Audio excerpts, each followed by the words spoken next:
ಹೃದಯದಿಂದಲೇ ಮಾಸಿ ಹೋದ ಅಂತಾದ್ರೆ ನಾವ್ ಹೇಗೆ ಸಾಧ್ಯ ಪರಮಾತ್ಮನ ನಾವು?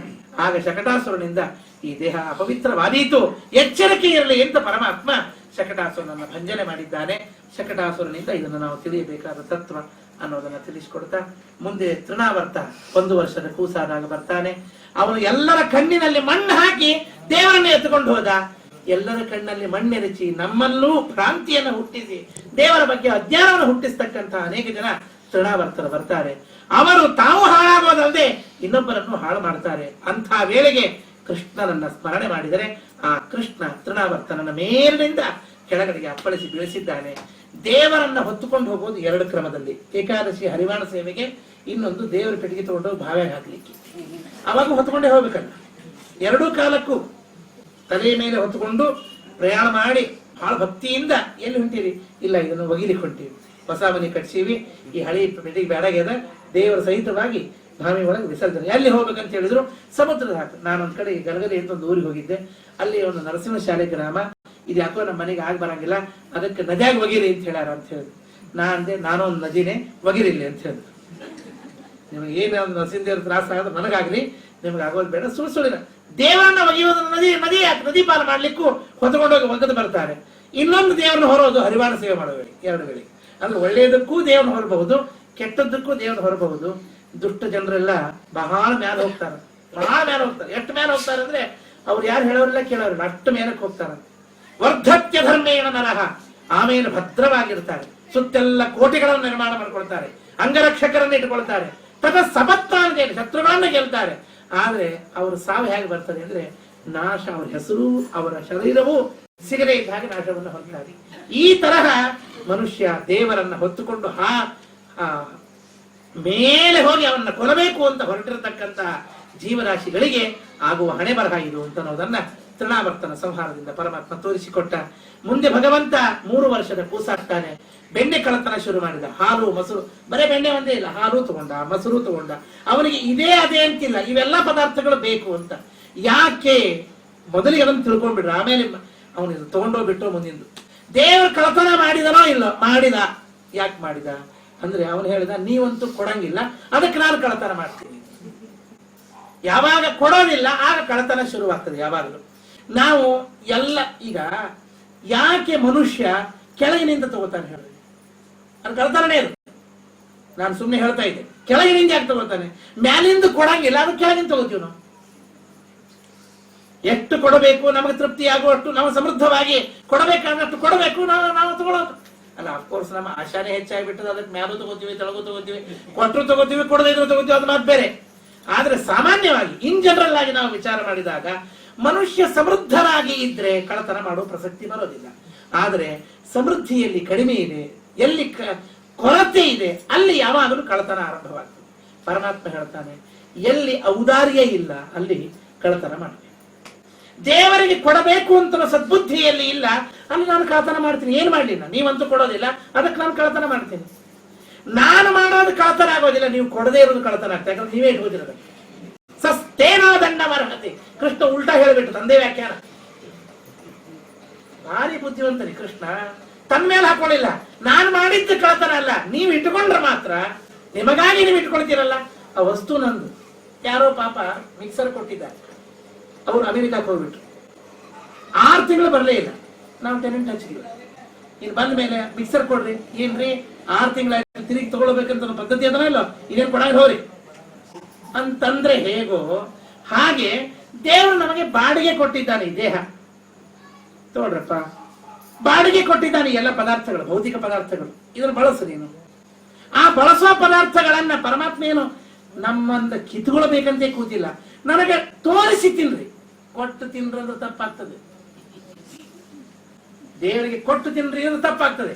ಯಾಕಂದ್ರೆ ದೇವರು ತಗೊಳಂಗಿಲ್ಲ, ತೋರಿಸಿ ತಿನ್ರಿ ಅಂತ ಹೇಳ್ತಾನೆ. ಪರಮಾತ್ಮ ಏನ್ ಹೇಳಿದ, ನನಗೆ ನಿವೇದನ ಮಾಡಿ ತಿನ್ರಿ. ನಿವೇದನ ಅಂದ್ರೆ ಏನು?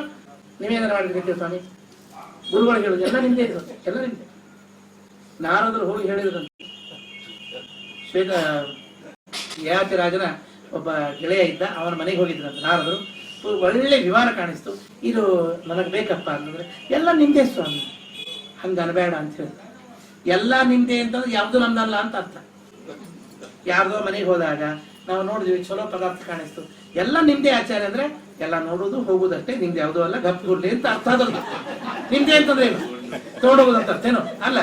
ತಗೊಂಡು ಹೋಗಬಾರ್ದು ಅನ್ನೋದು ಕೆಲವೇ ನಾವು ಅನ್ನೋ ಪದ್ಧತಿ ಅಂತಿರ್ತೀವಿ, ನಮ್ದೇ ಅಲ್ಲ.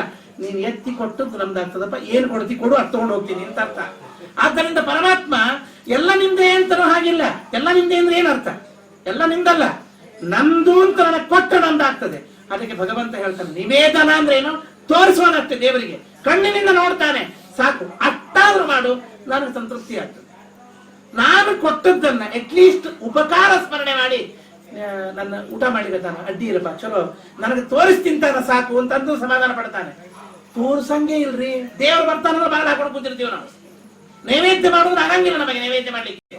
ಹಾಗಿದ್ದಾಗ ಭಗವಂತ ಏನ್ ಮಾಡಬೇಕು? ಕಸ್ಕೊಳ್ಬೇಕು. ಅದಕ್ಕೆ ಕಳತನ ಮಾಡಿದ. ದೇವರು ಕಳತನ ಮಾಡೋದರ ಉದ್ದೇಶ ಕೊಡಲಿಲ್ಲ ಅಂದ್ರೆ ಕಳತನ ಮಾಡ್ತಾರೆ. ನಾವು ಹೇಳಿಬಿಟ್ರೆ ಎಲ್ಲ ನಿಂದು ಸ್ವಾಮಿ, ಜನನ ಮರಣ ನಿಂದೆ, ಜನ್ಮ ಸಾಧನ ನಿಂದೆ, ಅನುಕೂಲಾದರವು ನಿನ್ನದಯ್ಯ, ತನು ಮನವು ನಿಂದೆ, ಕಾಯ ದೊರೆವುದು ನಿಂದೆ, ಚಿನುಮಯ ರೂಪನೆ, ಅನುಮಾನ ಯಾತಕ್ಕೆ ನಂದೇನದೋ, ಸ್ವಾಮಿ ನಿಂದೆ ಇದೆಲ್ಲವು, ನಂದನಂದನ ಗೋವಿಂದ ಕೃಷ್ಣ. ಕಾಯ ಕಷ್ಟವು ನಿಂದೆ, ದೇಹದ ಬಲ ನಿಂದೆ, ನ್ಯಾಯ ಅನ್ಯಾಯವು ನಿನ್ನದಯ್ಯ, ಬಾಯಿ ಮಾತು ನಿಂದೆ, ಬರುವ ಭಾಗ್ಯ ನಿಂದೆ. ಯಾವುದು ನಂದಿದೆ? ನಮ್ಮಲ್ಲಿ ಈ ಭಾವನೆ ಬಂತು, ದೇವರಂತಾನೆ ಸಾಕಪ್ಪ ನನಗೆ, ಇನ್ನೇನ್ ಬೇಕಾಗಿಲ್ಲ.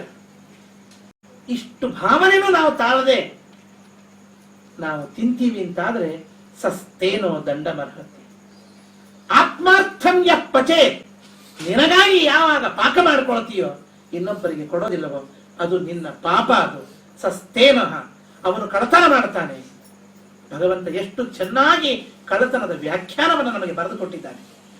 ಆ ತತ್ವ, ಬೆಣ್ಣೆ ಕಳತನದ ತತ್ವ ಭಗವಂತ ಎಲ್ಲ ಗೋಪಿಕಾಸ್ತ್ರೀಯರ ಮನೆಯಲ್ಲಿ ಹೋಗಿ ಅವರು ಕೊಡದೇ ಇದ್ರು ತಗೊಂಡ, ಕೊಟ್ಟರು ತಗೊಂಡ.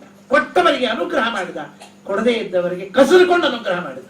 ನನಗೆ ಅನುಗ್ರಹ ಮಾಡಬೇಕಾಗ್ಯದ, ನಾನು ಹಂಗೆ ಮಾಡ್ಲಿಕ್ಕೆ ತಯಾರಿಲ್ಲ, ನಾ ರೆಡಿ ಇಲ್ಲ. ನಿನಗೆ ಅನುಗ್ರಹ ಮಾಡಬೇಕಾಗಿದೆ, ಆದ್ರೆ ನೀವು ಕೊಡ್ಲಿಕ್ಕೆ ತಯಾರಿಲ್ಲ, ಏನ್ ಮಾಡಬೇಕು? ಕಸ್ಕೋತೀನಿ, ತಗೋ, ಅನುಗ್ರಹ ಮಾಡುತ್ತ.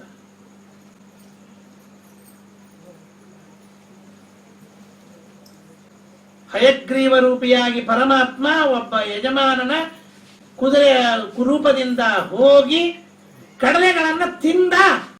ಯಾಕೆ ತಿಂದ? ಅವನಿಗೆ ಬಂಗಾರದ ಕಡಲೆ ಕೊಡಬೇಕಾಗಿತ್ತು. ಆ ಕುದುರೆ ಬಂತು, ಯಾಕೆ ಪರಮಾತ್ಮ ಕೊಡೋದಿಲ್ಲ, ನೀನು ನಾನೇ ತಗೊಂಡು ತಿಂತೀನಿ, ನಿನಗೆ ಅನುಗ್ರಹ ಕೊಡಬೇಕಾಗಿದೆ, ಮಾಡಬೇಕಾಗಿದೆ.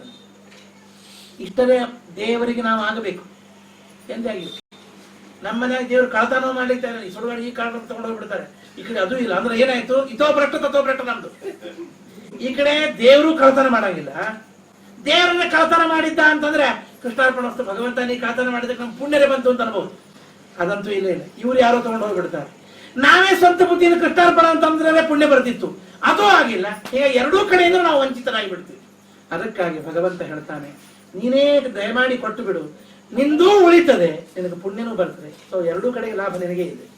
ಆದ್ದರಿಂದ ಅವಶ್ಯವಾಗಿ ನೀನು ಸಮರ್ಪಣ ಮಾಡು ಅಂತ ಹೇಳ್ತಾರೆ.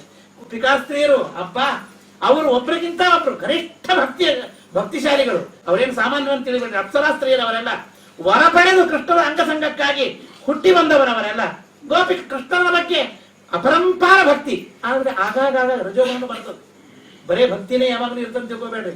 ಕೆಲವು ಸಲ ರಾಜಸ ಬುದ್ಧಿ ಬಂದ್ಬಿಡ್ತದೆ. ಎಷ್ಟರ ತಿನ್ನೋದ್ರಿ, ದಿನ ಹಾಲು ಕೊಡೋದು ಏನ್ ಹುಡುಕ ಬುದ್ಧಿದ ಇಲ್ಲೋ ಅನ್ನೋ ಹಾಗೆ ಯಶೋರಾಗಿ ವ್ಯಕ್ತ ದೂರ ಬಂದು ಹೇಳಬೇಕು, ದೂರ ಹೇಳಬೇಕು. ನೋಡು ನೋಡು ಗೋಪಿ ನಿನ್ನ ಮಗನ ಲೂಟಿ